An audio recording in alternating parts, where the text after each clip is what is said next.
மக்களே, welcome to சிக்குலாட்ஸ். நான் பசிக்குதுன்னு சொல்லிட்டு சிக்கன் குழம்பு சாப்பிட்டு இருந்தேன். அதோட ஜோயல்னாவும் தியாவும் பட்டுன்னு கால் வச்சாங்க. என்னடா பண்ணிருக்க, வெளில வாடா அப்படின்னு சொன்னாங்க. வந்து பார்த்தா 2 பேரும் வந்திருந்தாங்க.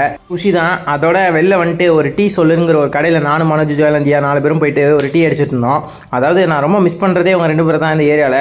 அதோட சரி ஓகே வாரம் பார்க்கலாம்னு சொல்லிட்டு இப்போ நான் சண்டே போய் பார்த்துட்டு இருக்கேன். அங்கே போனால் கிளி, அப்புறம் வந்து ஒரு அக்வேரியம் செட்டப்பே இருந்து, ஒரு அக்வேரியம் எப்படிலாம் செட்டப் இருக்குமோ அந்த செட்டப்பை வச்சுருந்தாங்க. ஆனால் உண்மையை சொல்லணும்னா குடுவாஞ்சேரியில் இவ்வளோ பெரிய அக்வேரியம் இருக்குன்னு நான் நினச்சி கூட பார்க்கல. அங்கே வந்து ஜோயல்னாவே பார்த்து சொன்னாப்ல, என்னடா இப்படிலாம் வச்சுருக்காங்க அப்படின்னு சொல்லிட்டு பார்த்தாப்புல. ஆனால் கடையில் ஆள் இல்லை. சரி அப்புறம் உள்ளே பார்த்தோம்னா தொட்டி செய்கிறதுக்கு ஒரு தனி இடமே இருக்குங்க. அதோட பொட்டானிக்கல் கார்டன் மாதிரி ஒன்று செட் பண்ணி வச்சுருந்தாங்க. அதோட தொட்டி இதெல்லாம் வந்து ஒரு டிஃப்ரெண்ட் லொக்கேஷன் மாதிரியே இருந்தது. நாங்கள் போய் பார்த்துட்டு இருக்கும்போது எல்லா செடியுமே இருந்தது. அதோட சரி ஓகே எல்லா செடியும் பார்த்துட்டு எல்லா வகையும் பார்த்துட்டு ஒரு 6-6:30 மணி போல் எங்கள் ஏரியாவுக்கே போயிட்டோம்.